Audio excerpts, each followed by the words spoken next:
This is a pretty incredible story about how Google is backdoor trying to help fund Israel's collapsing economy. So the Gray Zone is reposting an article from another outlet.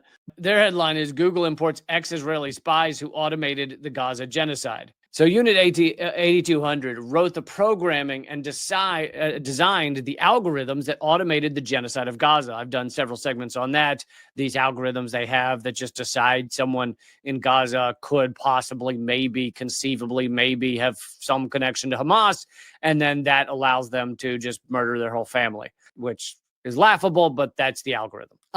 They were also, Unit 8200 was also responsible for the pager attack in Lebanon, which was outright terrorism. Even Leon Panetta, former head of the CIA, said it was a terrorist attack. Now, those who helped design the architecture of apartheid are being swallowed by the U.S. tech surveillance complex. On March 18th, Google bought Israeli cybersecurity company Wiz for $32 billion.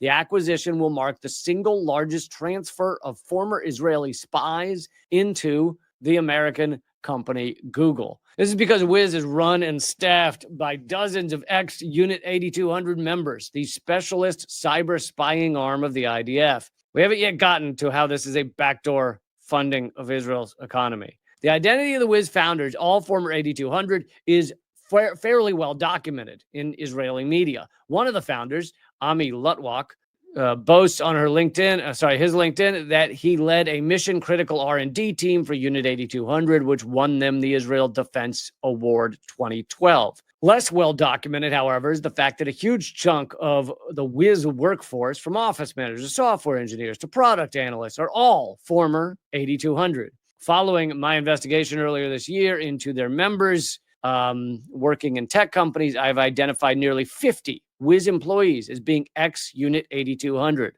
It's also worth noting that the Wiz deal represents a huge tax coup for Israel. So this is where it gets kind of crazy. This deal will bring around $5 billion in revenue for the war economy. So $5 billion of taxes alone go to Israel, which is around 0.6% of Israel's entire GDP. So Google, in this one purchase, has funded 0.6% of Israel's entire GDP. But still, there's more. He says, Zionists have already expressed the benefits in terms of the warplanes and missiles it will pay for to conduct the genocide. But here's where things get suspicious. The valuation of this company is rather curious. So this company Wiz that Google Alphabet paid $32 billion for. And you may go, that sounds like a lot of money for a company I've never heard of. The valuation is curious.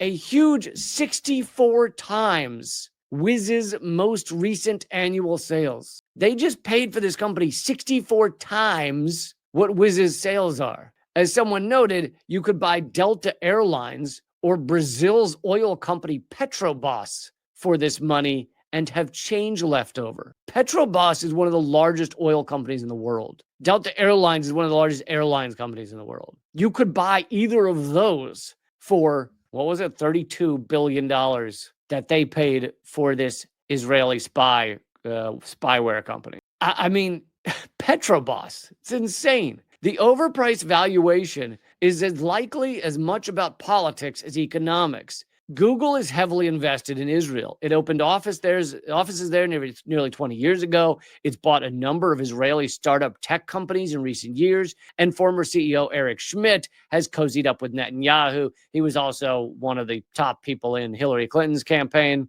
in 2016. Cozied up with Netanyahu on numerous occasions over the years. All the key figures at Google and its mother company Alphabet are proud Zionists, from Schmidt to current CEO Sundar Pichai, to founder Sergey Brin, to Anat Ashkenazi, the chief financial officer of Alphabet. So they're all big supporters of Israel. But to me, this is like so obvious that Google is trying to put a major influxion of cash into Israel, which is, their economy is cratered. It's just collapsing. 65,000 businesses have gone out of business since Israel began their genocide. Google is trying to fund Israel, and they can't do it directly. And, this next part is my view of it. They can't do it directly. You can't, like, if Google just gave a gift to the Israeli government of $5 billion, or like, that would not look so good. So instead, they bought this company for 64 times what their annual sales are.